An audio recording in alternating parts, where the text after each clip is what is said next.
This was John Cena's retirement tour stop at Madison Square Garden. So yes, he did deserve the spotlight. And honestly, personally, I enjoyed every second of his speech. And I know people have a problem, but for me personally, Dominic interrupting him was beautiful. It was perfect heel timing. But WWE, y'all still managed to screw something up. And I'm going to get into that. But we're going to talk about John Cena's speech real quick. I think it was great. It was actually emotional.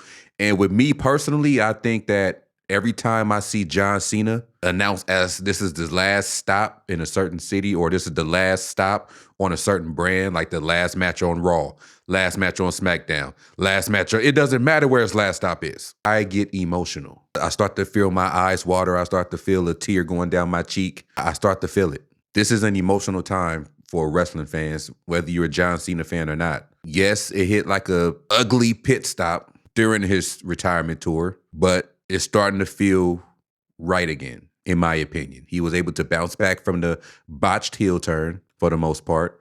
He was able to win the belt that's been eluding him his whole career. So now he is a Grand Slam champion. He's been having some decent matches. Probably the best one was with AJ Styles. And hopefully, after this last time is now tournament, he can have a decent match with whoever's going to win that. I mean, reports and rumors say it might be Gunther or it's going to be Gunther. So hopefully, if that's the case, we see him have a great match with Gunther. And it looks like for the most part, it might be Gunther getting his Intercontinental Championship back. I don't know. Depends on what happened at Survivor Series. During the speech, we hear Dominic Mysterio's music, and rightfully so. Like I said, rightfully so. This is what heels do. And I honestly think this was damage control, because he has been getting cheered for the most part, and he's supposed to be a heel. The fans have been falling in love with Dominic. So the best way to overcome that is to do something very heelish, like start a feud with John Cena, interrupt John Cena, especially in Boston,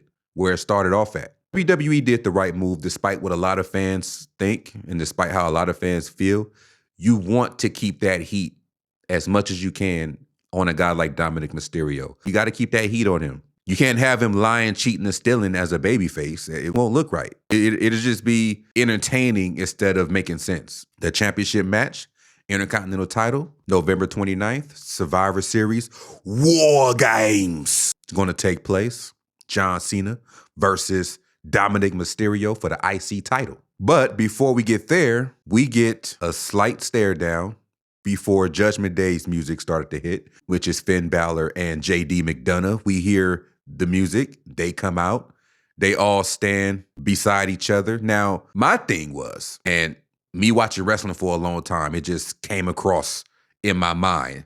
Like, I'm sure it did for a lot of people. Yeah, but y'all just won't admit it. When they came in there and stood by Dominic Mysterio, I thought they was going to turn on Dominic at that point and just leave him there. I thought they was going to do that, but apparently that didn't happen. They all started to jump John Cena. Then next thing you know, he started getting help. He had Rey Mysterio come out, and he had Sheamus come out. And we got ourselves a 6-man tag, which was decent. Nice tribute. Nice go-out match for John Cena. That segment, I enjoyed. It was a great segment. Everything happened that should have happened. No weirdness going on, and wasn't none of that, okay? Great segment. I get at a high grade, okay? Now, what I would say about Dominic Mysterio, he's delivering the way he should as a heel. He is showing that he can hang with the big dogs. He is showing that he can be in the biggest of spotlights. When you're involved in a situation to where you're standing on the other side of John Cena on his retirement tour in Boston, Massachusetts, standing face to face saying you will beat his ass, the WWE has trust in you, and he haven't let me down. I can't speak for nobody else. Dominic Mysterio has not let me down. Dominic Mysterio is showing that he could truly be a main eventer. He could truly be a main eventer. You could say Dominic Mysterio is going to co-main event WrestleMania. As of today, he's going to co-main event WrestleMania, and I wouldn't be opposed to it. He showed he can stand toe-to-toe with John Cena and not shy away in the moment. He didn't stumble over a promo. He was still Dominic Mysterio. He didn't get starstruck. He didn't catch butterflies. He may have had a butterfly knife, but he didn't catch butterflies. He was still Dominic Mysterio. And I appreciate that as a fan. Dominic Mysterio will be a main eventer sooner rather than later. My advice is WWE, because y'all do have this problem. Put him against baby faces. Stop putting him against other fucking heels. And that goes for everybody. Stop putting faces versus faces and heels versus heels. Stop doing that. Stop doing that. You're confusing everybody, man. I know times have changed, but common sense should stay the same. That's how it's always been. So that's what I got to say about that segment. Great segment from John Cena. Great work from Dominic Mysterio. Excellent work. Now, a lot of this won't be in order. I'm not going to cover everything. Like, I'm not really going to cover a lot of backstage stuff. I'm just going to cover what happened in front of the cameras, okay? And it won't be in order for the most part. It might not even be in order. I'm just going off my notes. So, Maxxine Dupri versus Becky Lynch. I think that this was good for Maxxine Dupri. I mean, every week she has been getting a little better. I'm not going to say she's over the top good. I'm going to say she's been getting a little better every week. I mean, she could tone down on the aggression with the flexing of the arms. I mean, and just keep it G, okay? Just keep it G. Miss Maxxine Dupri. Keep it G, okay? Also, shout out to Becky Lynch, man. Shout out to Becky Lynch. She elevated that Intercontinental belt. She elevated Lyra Valkyria, made her relevant, and she's elevated Maxxine Dupri. She is the best in the world. And that's not me saying it. You know the rest. So I have no problem with Maxxine Dupri winning the belt because she has been getting better each week, a little by little. It wasn't rushed on her. My thing is, if you want to keep her, becoming what she could be, you got to put her against other females that's going to elevate her. Don't put no female that's beneath her in that ring, okay? Don't do it. Keep putting her against heels unless she turns heel herself. Keep putting her against heels that can elevate her. Like, put her up against a Roxanne Perez or a Raquel Rodriguez. Well, Raquel Rodriguez probably want to go after the world title. Put her against women like Roxanne Perez, people that can elevate her. Who's another heel? Put her against people like maybe Kairi Sane, somebody that can elevate her. Put her against some heels that can go in the ring, okay? Keep doing that. But shout out to Maxxine Dupri, and a special shout out to Becky Lynch for doing what she does in the ring, elevating talent. She's not thinking about herself. She elevated that belt. She really elevated that mid-card division for the women. And I appreciate Becky for doing that. Intercontinental belt is my all-time favorite belt. And I believe the women's Intercontinental belt should one day be on that same plateau. So thank you, Becky Lynch. And speaking of Becky Lynch, AJ Lee returning was great. The sole reason why, in kayfabe, the sole reason why we have a new women's IC championship because AJ Lee came and quote unquote interfered. I mean, she really didn't come in the ring. She didn't put her hands on Becky, but she did come out. She did stand ringside. She didn't really get close to the ring, but she came out as a distraction. She came out as a distraction. And me personally, I believe that was genius because it reignites the feud with Becky Lynch and it adds heat to the women's division. So you really can't tell me that's not a W. You really can't tell me that's not a W. I mean, the women's division is starting to look good. You got Stephanie Valkyrie. She's going back and forth with Nikki Bella. Now you got You got AJ Lee going at it with Becky Lynch in a feud. You got the Kabuki Warriors going against Io Sky and Rhea Ripley. Like, the women's division is starting to heat up. And I love it. I'm here for it. This is why I think we should have evolution every year. Because the women's division is becoming fun to watch. So AJ Lee returns, genius. Her returning makes sense. You don't want to see Becky Lynch just lose the Intercontinental title and just walk out the ring into the sun. We don't want her doing that. You want to keep her rage going. Not only does she get mad for losing an IC title, she gets mad because she lost the IC title because a rival distracted her. It reignites what went on between Becky Lynch and Seth Rollins and AJ Lee and CM Punk. It reignites the air. It revisits that. And I'm here for it. I mean, it looks like AJ Lee might be in the War Games. So I'm assuming Becky Lynch is going to be in War Games too. I'm assuming that. And they're going to squash it out in there. That should be the end all be all. Yeah, I like that segment. Great shit from WWE. I appreciate that. We all appreciate that. I know there's a lot of people out there that's still complaining, still mad. This was the worst Raw ever. Yeah. Hey, if y'all want to keep getting clicks like that, go ahead. I mean, Raw wrestling, WWE period, has been shit for the most part when Triple H was at the helm. It's been shit for the most part. But I'm not going to sit here and say every show is bad if it's not bad. If it's bad, I'm going to definitely say it's bad.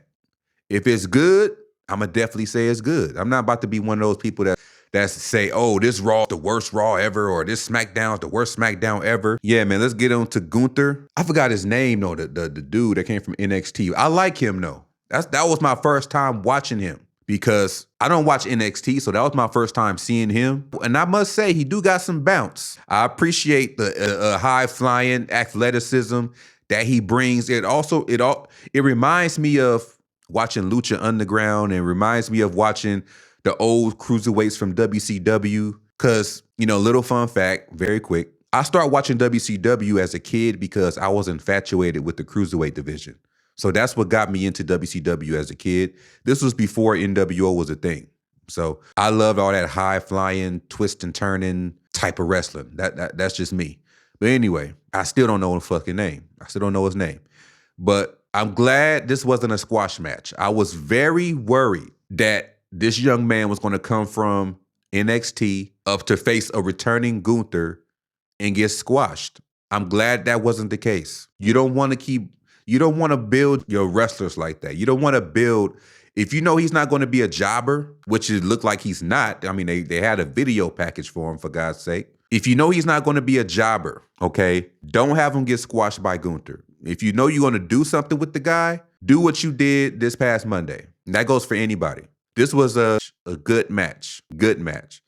I actually thought that was a new song for Gunther, but apparently it's his old theme, and that goes to show how much I watch NXT, because I didn't even know that was his old theme. I thought that was just a new theme that they came up with. I mean, it sounds cool. It sounds William Regal-ish. War Games. It sounds like you want to have some tea and crumpets while you listening to it. Turned on the telly, get some bubbly, Makes you want to do that stuff, but it doesn't make him look soft. So that's perfect music for him. He came out in a bathrobe, it looks like. I don't know what the fuck, but good match all in all. I'm just glad it wasn't a squash match. It was a great match.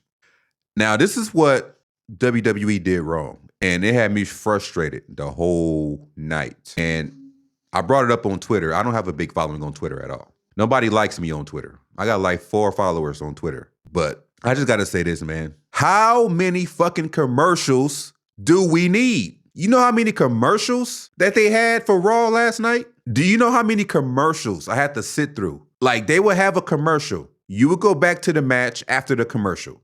You would see like 2-3 minutes of the match. It'll go back to a commercial. Like, what the hell? Is this some kind of tactic to get us to pay for the deluxe package for Netflix? Not until WWE RAW becomes better. Not until it becomes better. Raw is not there yet for me to be paying for a deluxe package. I'm not doing that. So if this is your way of getting money out of my wallet, what's in your wallet? If this is your way of doing that, it's almost working. I'm not going to lie, because these fucking ads is getting on my nerves, bro. But it killed the pace. It kills the viewer experience from home when you got to deal with that. You're heavily invested in this match or in the show. And then all of a sudden, in one match, you got like 5 commercials, 3 minutes each. You do the math. It has to stop. It has to stop. If you're going to do all these commercials, then Raw needs to be longer. It needs to be longer. 3 hours instead of 2.5. It needs to be longer. If you're going to do all these commercials, we're missing a lot. It's to the point where you have to. I understand it now. Great marketing, WWE. Let me explain what just lit a light bulb in my head, okay? WWE was receiving a lot of flack. They were under fire for how expensive their arena tickets are, how expensive their shows are. So they went another route. They made it to where Netflix is going to be showing a lot of fucking ads to the point where it's going to make you probably want to go to a show so you can see everything in its purity. I understand it now. I don't care how much these tickets are. I'm going to a show because I'm tired of seeing these goddamn commercials. That's what WWE is hoping for. I get it now. I can't be mad at you. Great marketing, great strategy. I get it now. But let's move on, okay? That's the biggest L of the night, by the way. Okay, that's the biggest L of the night. The biggest W of the night, like I said earlier, was Dominic Mysterio carrying his own weight against John Cena in his retirement tour, starting in the city of Boston. That's the W, not the Brock Lesnar return, not the Roman Reigns return, which I appreciated it as a fan. I'm probably one of the only few that care about Brock Lesnar, okay? He's innocent until proven guilty. That's how it is. That's how it works in America, okay? Not those guys showing up, but the fact that Dominic Mysterio is holding his own against a legend like John Cena in his retirement tour. He's doing promos back and forth with John Cena without stumbling, without looking nervous, without forgetting his promo, without getting starstruck. We've seen that before against John Cena. We've seen that with Roman Reigns at one point. We've seen that with Roman Reigns at one point. Stumble and fumble against John Cena. And we also seen it with The Rock. I'm not going to lie. We've seen it with The Rock. I did it for The Rock. I did it for the people. I did it. Shut up and do your fucking recap. Okay, here we go. Dominic Mysterio is really showing that he's going to main event one day. He's going to main event. Not just a Saturday night's main event, not just the fucking Night of Champions. He's going to main event the one of the 4 big ones. He's going to main event. I wouldn't be surprised if he main events against John Cena. I wouldn't be surprised if he main events against John Cena in San Diego. I wouldn't be surprised. They should do that. They should do that. The War Games should be co-main event. But if you really want this to work, the main event should be John Cena, because it's John Cena, and Dominic Mysterio, since he is at home in his backyard. That should be the main event. If it ain't the main event, WWE, you need your ass kicked. So that's my W of the night. So my final grade for this is like a A-, but for all them damn commercials, I'll give it a B+. I'll give it a B+. I would have said an A-, but for all them fucking commercials, I'm going to say a B+. That's my final grade. But I would say this. The only concern I have about John Cena and Dominic Mysterio is that, at least in my opinion, it kind of overshadows the tournament. Like, a lot of times you forget there's a tournament to face John Cena because he's in the IC title storyline right now. And it's good. It's picking up steam. It's to the point where it could go past Survivor Series. Who knows? That's my only concern about this. Other than that, bravo to Dominic Mysterio. Bravo to John Cena for giving Dominic Mysterio that look, because it's working and it's best for business. So what was your biggest L and what was your biggest W on this past Monday night on Raw? Let me know down in the comments section. I want to know what you think about this show. And I want to know what you think about how things are going in general with the WWE going into War Games. Like how these teams are being set up, how these teams are being put together. Do you like the teams that are put together? Do you wish it was other people that should have went? Do you think it should have been actual faction like MFT, like the Wyatt Six being a part of War Games and not just some thrown together people? Do you have a suggestion or do you like the way it's going? Anyway, this has been Angry Lakers fan representing Lakers World Order, and I'm out.